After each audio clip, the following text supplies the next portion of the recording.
If you visit the National Railway Museum's satellite site Locomotion at Shildon in County Durham, you'll be able to explore a vast wealth of British railway heritage, from the eponymous steam locomotive built by George and Robert Stephenson to prototypes of both the high-speed train and the advanced passenger train.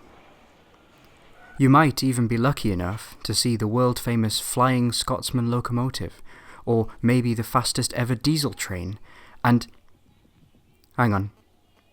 Is that a pacer? What on earth is that doing here?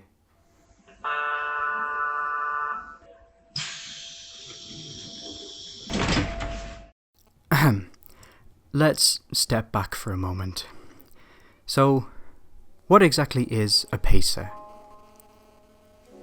By the 1980s, British Rail was saddled with an ageing fleet of diesel multiple unit trains, dating back to the 50s and 60s, and they were slowly realising that it would be prohibitively expensive to refurbish these trains in order to extend their lifespans, for a number of reasons including, asbestos.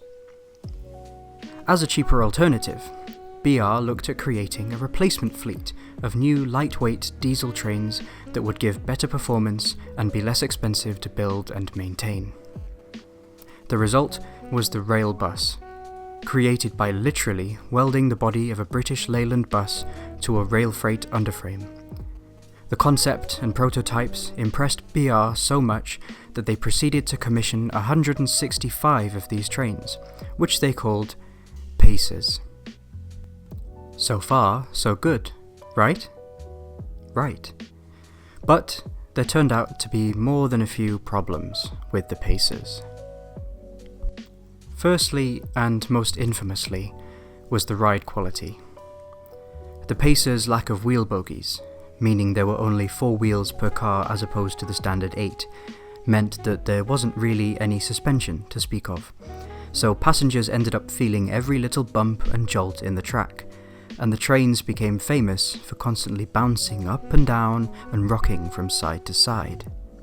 The lack of proper bogies also led to the train wheels screeching horribly when going round a curve. Let's just say you could hear a pacer coming long before you saw it judder into view. Passenger comfort was also not helped by the bus bench style seating, which did nothing to cushion the bumps and offered very little legroom. And that's not to mention the worryingly common complaints of broken heating systems or of diesel fumes filling up the passenger carriages. So overall, these were extremely noisy, smelly, and downright uncomfortable trains to ride. But that was okay, because they were only a temporary stopgap and would be replaced by better rolling stock soon, right? Right? Oof. Yeah, see, this was by far the biggest problem with the Pacer trains. What were supposed to be short-term cost-saving measures trundled on along British rails for decades past their intended lifespan. Plagued by unreliability and with passengers packed onto them like sardines on some of the busiest commuter lines in northern cities, these trains became emblematic of chronic underfunding in the railways outside of London and the South East. In the end, it was disability access legislation that would remove the decidedly inaccessible Pacers from service by the beginning of 2020, although even then they were granted a year's reprieve from this, because there was no other rolling stock available to replace them. So, finally, the last ever Pacer left service in South Wales in May 2021, and a nation of rail passengers could heave a sigh of relief. So the big question now is, if these trains were so awful, why does one belong in the National Railway Museum, of all places? Well, as uncomfortable and unreliable as these trains were, the major positive they achieved was to maintain a good level of rail service on many rural or lesser used lines that might otherwise have been mothballed entirely. The Pacers still connected communities, which is all you can really ask of a train, isn't it? Over the decades, the Pacers also brought people together in another way. They became the trains people loved to hate. Probably people who didn't need to ride them every day, that is. And they directly sparked a lot of serious campaigning for better investment in the railways.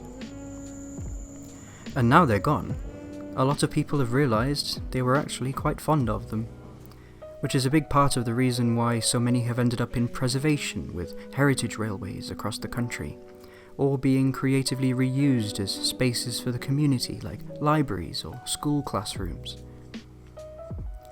And as to why a pacer has earned its place in the Railway Museum, I think this sign in the museum puts it best.